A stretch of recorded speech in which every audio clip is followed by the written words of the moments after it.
स्वागत है मेरे यानी अनुष्का शर्मा के साथ। आज हमारे साथ जुड़ चुके हैं मेट्रोबास हॉस्पिटल के सीनियर कंसल्टेंट फिजिशियन डॉक्टर मोहित चतुर्वेदी।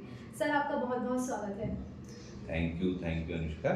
बताओ सर, आप हमें बताएं कि मौसम का बदलाव हो रहा है तो आजकल कौन कौन से पेशेंट सबसे ज़्यादा आ रहे हैं? देखें,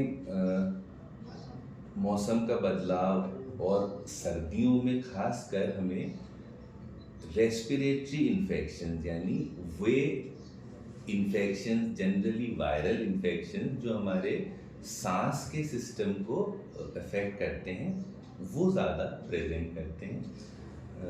सर्दियों में थोड़ी सी इम्यूनिटी एक्सपोजर की वजह से हमारे जो रेस्पिरेटरी ट्रैक्ट है उसकी कम होती है, और कोई भी वायरस जो इस दौरान पनपते हैं वो एक से दूसरे से तीसरे को अफेक्ट करते रहते हैं। फ्लू का वायरस, नॉर्मल कॉमन कोल्ड के वायरसेस, और आजकल मेरा ये मानना है कि जिस कोविड ने बहुत कहर कोहराम मचाया था आज से 2-3 साल पहले, वो भी एक सामान्य रेस्पिरेटरी वायरस जैसे ही प्रेजेंट करके अक्सर हमें मिल जाता है।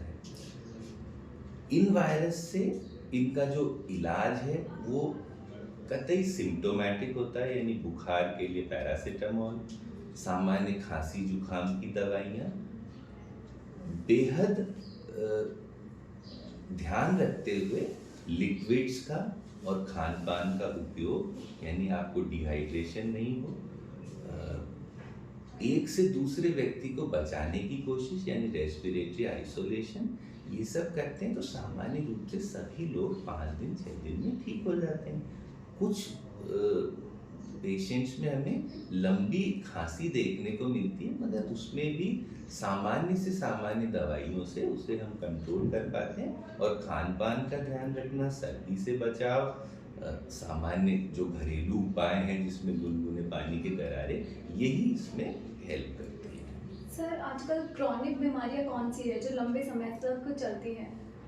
देखें, अपना देश तमाम जो क्रॉनिक लंबी बीमारियां हैं उनकी कैपिटल बन चुका है, यानी बेहद परेशानी के दौर से हम लोग गुजर रहे हैं। कौन सी क्रॉनिक बीमारियां? देखें, शुगर यानी डायबिटीज़, ब्लड प्रेशर यानी हाइपरटेंशन, हार्ट की बीमारियां यानी कोरोनरी आर्टरी डिजीजेस, ये सभी हमारे देश में बेहद हाई नंबर्स में मिलती हैं।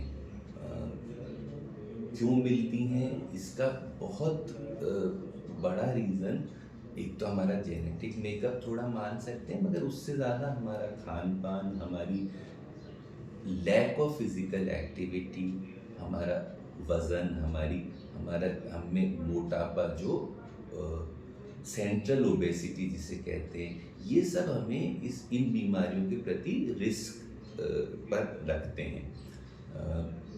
हमें केवल अपने खान पान, अपनी लाइफस्टाइल, इनमें बदलाव करके इन बीमारियों पर काबू पाने की ज़रूरत है। इसके अलावा भाई कुछ रिस्क फैक्टर जो हम खुद अपने ऊपर ले आते हैं, जिनके अंदर स्मोकिंग मेन मैं मानता हूँ। स्मोकिंग एवं टोबैको का यूज़ हमें बेहद खतरे में डाल देता है, तो उससे नई पीढ़ी को तो कम से कम बहुत बचना चाहिए।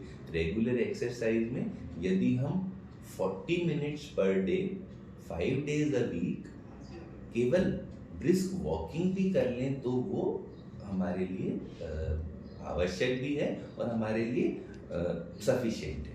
इसके अलावा जब भी हम अपना खान पान रखें तो हमेशा एक बार सामान्य बात ध्यान रखें कि हमारी आधी प्लेट